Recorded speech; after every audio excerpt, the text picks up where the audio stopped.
Ta relation ne compte plus tes attentes. T'es insatisfait sexuellement, mais malgré ça, t'arrives pas à la quitter. T'as peur de passer pour le méchant. Mais la pire erreur à faire, c'est de se comporter de manière à ce que ce soit l'autre qui mette un terme à la relation.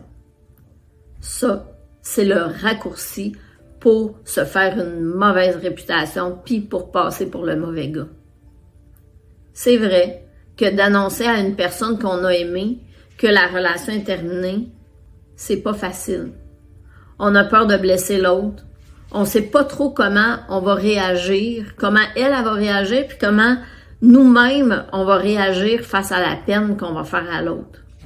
Mais je le répète, la pire erreur que tu pourrais faire, c'est de commencer à te comporter, puis là je vais dire un gros mot, à te comporter comme un salaud. À te comporter pour un salaud pour que ce soit l'autre qui te jette en dehors de la relation pour pas affronter la peine que tu vas y faire. Faut juste que tu saches une chose, la tromperie, le mensonge, mais ça fait encore plus mal que la vérité. Et si tu attends trop à dire cette vérité-là, si ça fait des mois, voire des années que tu es malheureux dans cette relation-là, ben ça aussi, elle va, quand elle va apprendre, ça va y faire mal. Elle va te dire, mais pourquoi tu me l'as pas dit avant? Pourquoi tu n'as pas été honnête avec moi? Pourquoi tu m'as fait perdre mon temps? Alors oui, peut-être qu'il est temps que tu y dises, même si tu sais que ça sera pas facile. Je vais tenter de t'aider un peu à travers cette vidéo. Je vais te partager des étapes pour t'aider un peu à ce que ça se passe le mieux possible. Pour toi, mais aussi pour l'autre. Alors, la première étape, prends le temps de réfléchir, de te poser les bonnes questions sur tes sentiments, sur tes raisons de vouloir mettre un terme à cette relation-là.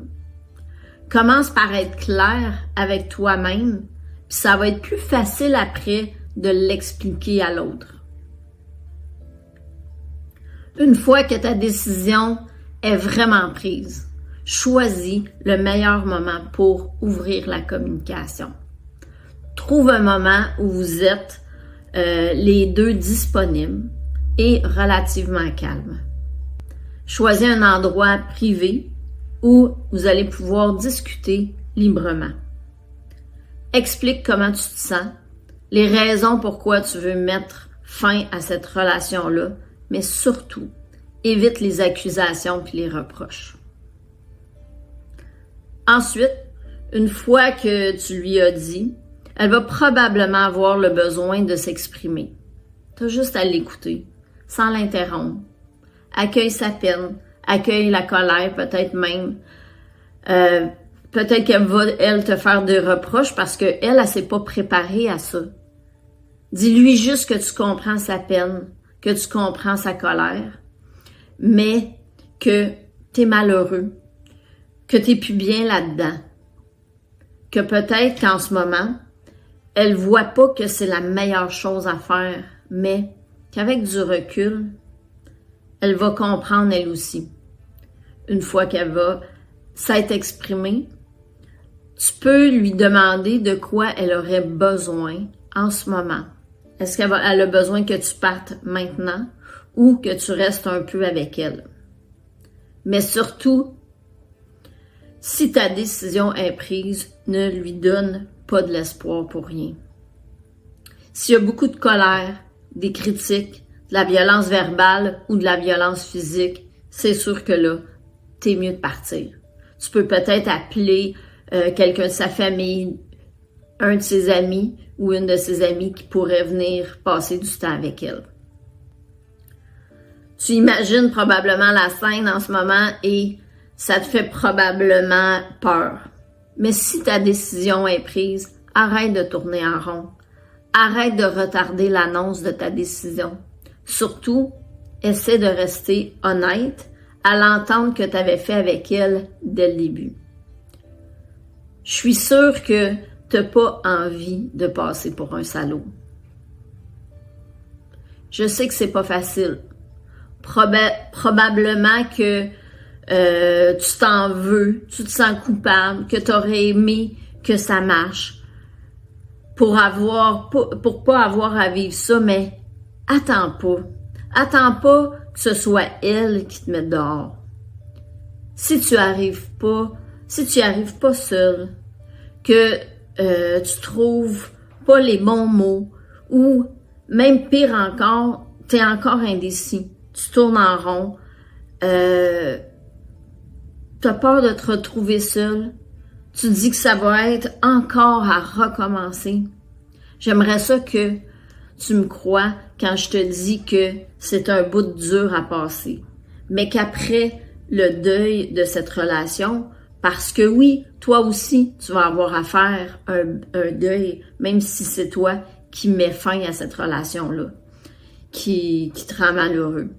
En tout cas, pas heureux. Tu vas passer par toutes sortes d'émotions. Quand ton deuil va être fait, tu vas avoir par contre un sentiment de légèreté, de liberté. Tu vas voir ça goûte bon quand tu apprends à aimer la solitude. Puis quand on apprend à aimer cette solitude-là, ben on s'embarque plus dans des relations qui nous rend pas heureux. On arrête d'accepter l'inacceptable. Apprendre à aimer être seul, ça veut pas dire ne plus être en relation. Mais quand on est bien seul, quand on rentre en relation, ben nos relations sont plus saines, plus équilibrées, plus gratifiantes. Ça apporte dans notre vie du positif et pas des frustrations. Mais je comprends que c'est difficile. Mais j'ai un cadeau pour toi, pour t'aider à sortir de là. Je t'offre une rencontre de 40-50 minutes gratuite. Et durant cette rencontre, ben, tu vas d'abord m'expliquer la situation et je vais te faire un plan d'action. Puis après, tu décides si tu as besoin de te faire accompagner pour mettre ce plan d'action-là en place. Alors, c'est simple. Tu as juste à regarder sur la vidéo, tu vas trouver un lien pour prendre ton rendez-vous avec moi. Réserve ton rendez-vous, puis je vais t'aider à te libérer de tes chaînes qui te blessent parce qu'il est temps que tu penses à toi. La vie est courte. À bientôt.